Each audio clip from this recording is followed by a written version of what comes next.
My sister demanded I change my baby's name, or she'd cut me off forever. But I shook my head. Let's see what she does first. Jake immediately walked over to intercept her. I could see the tension in his shoulders, his protective instincts firing on all cylinders. Their exchange was civil, at first. He asked what she was doing there. She said she came to make peace. She gave him a hug he didn't return. She started walking toward me, but Jake stepped between us and gestured toward the back patio. Let's talk over there. They walked off. I stayed seated, my heart hammering. Hannah leaned down again. Do I need to call her an Uber? Jake told me later what happened on the patio, and it honestly made my blood boil. Rachel didn't come to make peace. She came to make a scene, just not in front of everyone. She told Jake she was willing to forgive me if we agreed to use Lila Grace as a placeholder and then officially name the baby something else on the birth certificate. Yes, really. She said she would even allow Grace to be a hidden middle name, as long as it wasn't announced publicly. Jake, calm as ever, said no, that the name wasn't changing, that she could either accept that or leave. That's when she started crying. Real tears. Snotty, hiccuping, dramatic sobs, the kind that were more about display than pain. She said we were ripping her legacy away, that this was supposed to be her moment, and that she'd been working on a baby name vision board for years. She said she had already monogrammed towels and baby blankets for her future daughter, with the initials RG. Jake asked, You mean Rachel Grace? She nodded. Jake said, Then what does Lila Grace have to do with that? Rachel didn't answer. She just kept crying and asked if she could come back in just for the pictures. Jake told her no, and that's when she pulled her final card. Rachel returned to yard carrying a large wrap box. She didn't ask. She didn't say hello to anyone. She just walked up to the gift table, dropped the box on it with a thud, and said, This is from me, whether or not you deserve it. Then she turned and left. I sat frozen. Half of me wanted to scream. The other half wanted to throw the box in the trash. But curiosity got the better of me. Later, after most of the guests had left, I opened it. Inside was a pink and gold baby blanket, high quality, soft as silk, with baby RG embroidered in cursive across the corner. No card, no note, just a tag that said, For your daughter or mine, whichever comes first. I wish I could say that was the end of it. But the next day, Rachel posted an Instagram reel set to some dramatic slow piano music. It was a montage of her walking alone through a park, looking wistful. The caption read, When your own blood steals your future, you don't fight. You rise. Hashtag Grace is mine, hashtag still healing. My mom keeps begging me to reach out. She's spiraling. Emily, she needs her sister. But I'm done. Rachel didn't just try to hijack my baby's name. She tried to rewrite reality around herself, playing victim in a war she started. She turned what should have been the happiest time of my life into a power struggle. Not anymore. I'm 8 months pregnant, tired, hormonal, and occasionally cry into cereal for no reason, but also happy. Lila Grace is still Lila Grace. Her room is nearly done. Her name is stitched into a wall hanging above the crib. Jake and I have written letters to her for when she's older, about how we chose her name, about who she's named after, and why we fought to protect it. Rachel can stay mad forever, if that's what she wants. But one day, maybe she'll realize what she lost over a name she never had a right to in the first place. Lila Grace was born on a chilly December morning after 13 grueling hours of labor, 3 nurses, and a lot of colorful language from me that probably traumatized Jake for life. But when I heard her cry, high-pitched and furious and alive, I swear time stopped. They placed her on my chest, and suddenly everything, every fight, every insult, every manipulative text just melted. Rachel didn't exist in that room. Only my daughter did. She was absolute perfection, dark hair like Jake's, my nose, and when the nurse asked her name, I said it out loud firmly, Lila Grace. The nurse smiled. Beautiful choice. I cried again. We waited 2 days before posting the announcement. I wanted to soak in those precious early hours, sleepless, milk-stained, chaotic joy. And when we did post, we kept it simple. Lila Grace has arrived to hearts. Born December 5th.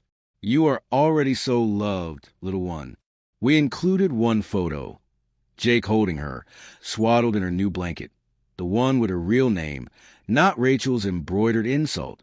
The post exploded with love. Friends, extended family, co-workers, even some of Jake's high school buddies commented congratulations. People shared it. My inbox flooded with messages. One notable absence? Rachel. I knew she saw it, though.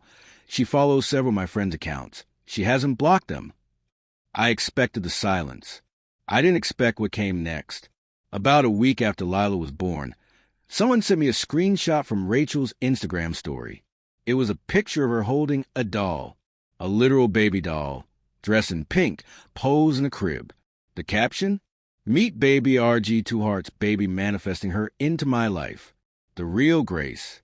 The name that was meant to be. Followed by a long caption about energy theft, spiritual name alignment, and something about womb trauma. I stared at the screen for so long that my phone locked. I showed it to Jake. He actually laughed. That stunned. You gotta be kidding me, laugh again. She's what? Manifesting her imaginary baby to compete with our real one. I didn't respond. I felt numb. Something about it just felt off. Like we weren't just dealing with pettiness anymore. Something was unwell here. I reached out to my mom. Me, have you seen Rachel's latest post? Mom, sighs yes. Me, she's posting pictures of a doll, Mom, and calling it Grace. Mom, it's her way of coping. Me, with what? Mom paused. Too long. Me, Mom, there's something I need to tell you. About Rachel. About all of this. I sat down, and then she told me. About 4 years ago, Rachel had a miscarriage. It was early, around 8 weeks. She hadn't told anyone at the time except my mom. She hadn't even told Trevor. She had already picked out a name, Rachel Grace, for the baby she'd barely had time to know. She hadn't even confirmed the gender. It was more symbolic, more of a future projection than a reality, but it meant something to her. And she never processed it, never grieved it out loud, never even admitted it happened. Until now, she had attached all of that unspoken pain to my child's name. I was stunned. I didn't know what to say. I didn't know whether to be furious, heartbroken, or both. I spent hours at night pacing with Lila in my arms. Thinking about it all, part of me wanted to rage at my mom. Why didn't you tell me sooner? Part of me wanted to drive to Rachel's and scream. Why did you weaponize your pain instead of sharing it? But another part of me, the mother part, looked down at my sleeping baby girl and felt clarity. Rachel's trauma does not excuse what she did. It explains it. Maybe, but it doesn't excuse it. The threats, the manipulation, the Instagram meltdowns, the embroidered insult disguised as a gift. None of that becomes okay just because she was grieving in silence. So I wrote her a letter. I didn't mail it. Not yet. But I wrote it. Rachel, Mom told me about the baby. I'm so sorry for your loss. I wish you'd felt safe enough to share that pain with me. I wish I could have supported you. But I can't be your emotional punching bag anymore. You turned your pain into poison and poured it into what should have been one of the happiest moments of my life. You tried to erase the meaning of my daughter's name because you hadn't processed your own grief.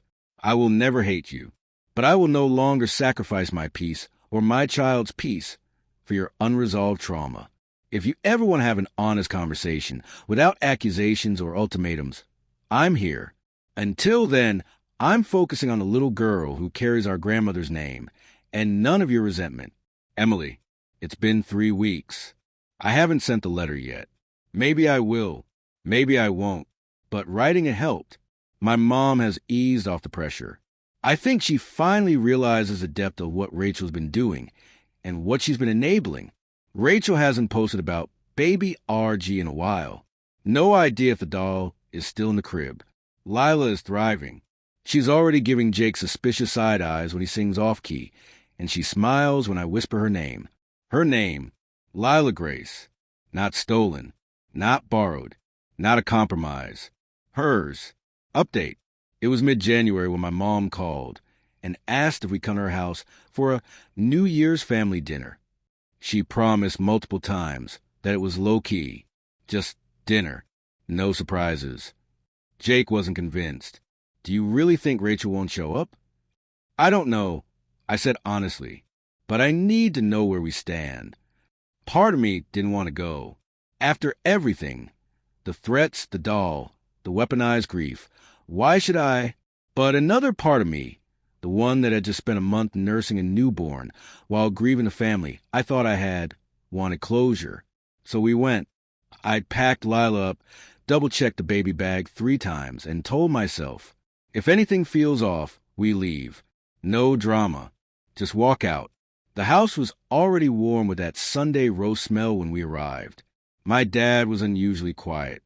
My mom was overly cheerful, brittle almost, like someone trying to glue together broken glass. Rachel wasn't there. We sat, ate, small-talked. Jake held Lila most of the time, like a shield. Halfway through dessert, my mom cleared her throat and said, "Rachel dropped something off for you." Jake stiffened. I said nothing. She brought out a small envelope. No name, just a wax seal. I opened it, slowly, cautiously. Inside was a card. Plain, cream-colored, no dramatic quotes or floral designs. Just 5 handwritten lines in Rachel's unmistakable cursive. I'm sorry I hurt you. I'm sorry I made your baby about me. Her name is beautiful.